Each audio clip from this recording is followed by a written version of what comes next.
नाज़रीन बौदा फार्म वेझो ॻोठ अकराड़ू पंवर में वॉलीबॉल जा शानदार मुक़ाबला कराया विया। रिपोर्ट कर रहा है जाने तलवाणी।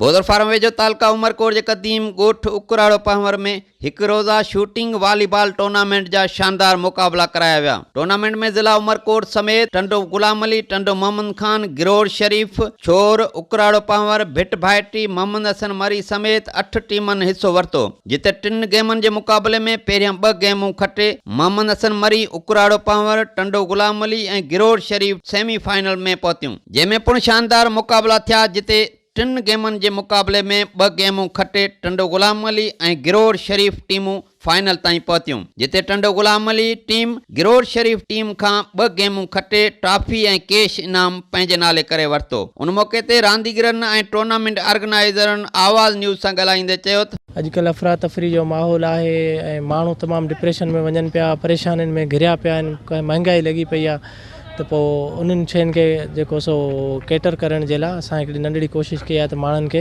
लुत्फ़ अंदोज़ कयो वञे। हिकिड़ी असां नंढड़ी कोशिशि कई आहे त हिकिड़ी हेल्थी एक्टिविटी इनखे जेको सो अॻिते वधाइजे। इन सिलसिले में असां हिकिड़ी टूर्नामेंट मुनक़िद कई जिन में 8 टीमुनि हिस्सो वरितो। जंहिंमें ज़िले सांगड़ जी टीमूं हुयूं, ॿ टंडो मोहम्मद खान जूं, हिकिड़ी टंडो गुलाम अली टीम ऐं बाक़ी उमरकोट जूं ऐं पसगिरदाई जूं टीमूं हुयूं। ये टूर्नामेंट मुनक़िद कई वई।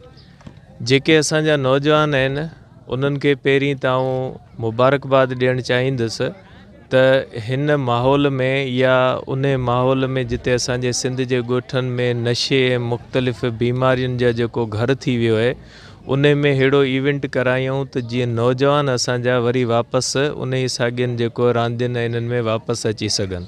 सिंध गवर्नमेंट खां बि असांजी गुज़ारिश आहे त अहिड़नि जेको सो एक्टिविटीज़ जी जेकॾहिं सरपरस्ती कंदा त असांजा नौजवान हिननि नशनि में पवण जे बदिरां हिननि ग्राउंडनि में जॾहिं ईंदा त जेके असांजे विच में कुल्फ़तूं आहिनि, जेके असांजे मुआशरे में मुख़्तलिफ़ जेके नफ़रतूं पैदा थियूं आहिनि उन्हनि जो ख़ात्मो थी सघंदो। उकराड़े में एक ज़बरदस्त टूर्नामेंट है, इन में असां हिस्सो वरितो, हिते आया आहियूं ऐं रांदि के ॾाढो सुठो मुज़ाहिरो ऐं सुठियूं टीमूं आयूं आहिनि हिते ऐं सुठो माहौल है, सुठी रिस्पेक्ट असांखे मिली है तमामु सुठे नमूने ऐं क्राउड भी सुठो है। बेहतरीन टूर्नामेंट हो ऐं माशाल्लाह ज़बरदस्त इंतज़ाम हो।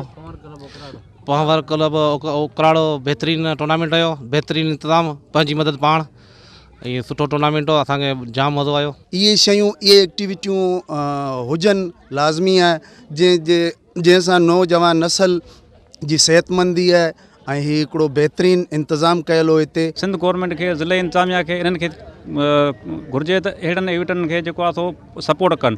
DC साहब आहे, खोड़ अहिड़ा इदारा आहिनि जेके सुठनि रांदीगरनि खे जेकॾहिं हिकिड़ी उनखे नौकरी ॾेई छॾीनि त उन्हनि जो मुआशी जेको आहे सो उन में सुठो थी वञे, गुज़ारो सुठो थी वञे ऐं हीअ गेम सां जेको आहे सो नौजवान नस्ल जेको आहे सो उनखे तमामु फिटनेस मिले थी, बीमारियुनि खां बचे थो, नशनि खां बचे थो। टूर्नामेंट में इलाइक़े के वॾे अंग में माण्हुनि शिरकत कई ऐं इलाइक़े जे मौजूद शख्सियत हाजी करीम बख्श पंवर मेहमान ख़ासि तौर शिरकत करे कामयाब थींदड़ रांदीगरनि में टॉफी ऐं कैश इनाम तक़सीम कया। कैमरामैन टीम सां गॾु जानिब दलवाणी, आवाज़ टेलीविज़न न्यूज़, बौदर फार्म।